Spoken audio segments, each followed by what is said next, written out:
የቴሌግራም እና የፌስቡክ ተጠቃሚ ከሆናችሁ ከሃከሮች ወይም ከመረጃ ጠላፊዎች የራሳችሁን አካውንት ለመጠበቅ ይህ ቪዲዮ እጅግ በጣም ይጠቅማችኋል። የመጀመሪያው ቴሌግራም ነው። ቴሌግራሙን ከከፈታችሁ በኋላ ወደ አካውንታችሁ ትሄዳላችሁ። ቴሌግራሙ የተጫነው በዴስክቶፕ ላይም ሊሆን ይችላል ወይንም በሞባይላችሁ ላይ ሊሆን ይችላል። አካውንታችሁ ላይ ከገባችሁ በኋላ ወደ ታች ዝቅ ትሉና ሴቲንግ ላይ ትገባላችሁ። ሴቲንጉ ላይ ከገባችሁ በኋላ እታች በኩል ፕራይቬሲ ኤንድ ሴኩሪቲ ላይ ትገቡና እዚህ ላይ ሁለት ወሳኝ ነገሮችን ታገኛላችሁ። የመጀመሪያው ቱ ስቴፕ ቬሪፊኬሽን የሚለውን ነው። ይሄኛውን ቱ ስቴፕ ቬሪፊኬሽን ኦን ማድረግ አለባችሁ። ቱ ስቴፕ ቬሪፊኬሽን ማለት ምን ማለት ነው? ብዙ ጊዜ በተለያዩ ዲቫይሶች አካውንታችሁን አክሰስ የምታደርጉ ከሆነ አንደኛው ዲቫይስ ላይ ስትገቡ ሌላኛው ዲቫይስ ላይ ቬሪፊኬሽን እንዲጠይቅ ይረዳችኋል ማለት ነው። ስለዚህ ሃክ የሚያደርጋችሁ ሰው ወይም የሚጠልፋችሁ ሰው ሌላኛው ዲቫይስ ላይ ሲገባ እናንተ ካልፈቀዳችሁ ላይገባ ይችላል ማለት። ስለዚህ ያን ሰርቪስ ኦን ለማድረግ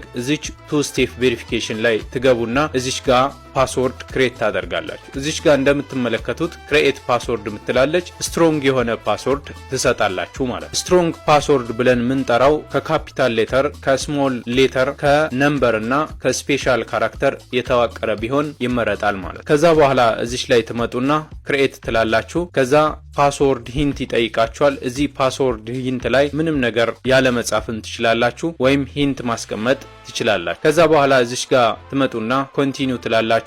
ወደፊት ይሄ አካውንት ኮምፕሮማይዝ ቢያደርግ ሪከቨር የምታደርጉበትን ኢሜል አድራሻ ታስቀምጣላችሁ ማለት። እዚህ ጋር እንደምትመለከቱት እኔ ኢሜል አድራሻ አለኝ። ይሄን ኢሜል አድራሻ እዚህ አስገባለሁ ማለት ነው። ከዛ በኋላ ስኪፕ ማድረግም ትችላላችሁ፣ ግን ይሄኛው በጣም ወሳኝ ነገር ነው። ምክንያቱም የሆነ ጊዜ ላይ ከአቅማችሁ በላይ ሆኖ ወደ ሌላ እጅ ተላልፎ ቢገባ በኢሜላችሁ እንደገና በቬሪፊኬሽን ኮድ ሪከቨር ማድረግ እንድትችሉ ይረዳችኋል ማለት ነው። ከዛ በኋላ እንዴት እንደምትሰሩ አጠቃላይ ቪዲዮን ለማግኘት ከፈለጋችሁ ባዮ ላይ ባለው በዋይቲ ሊንክ ማግኘት ትችላላችሁ ማለት ነው።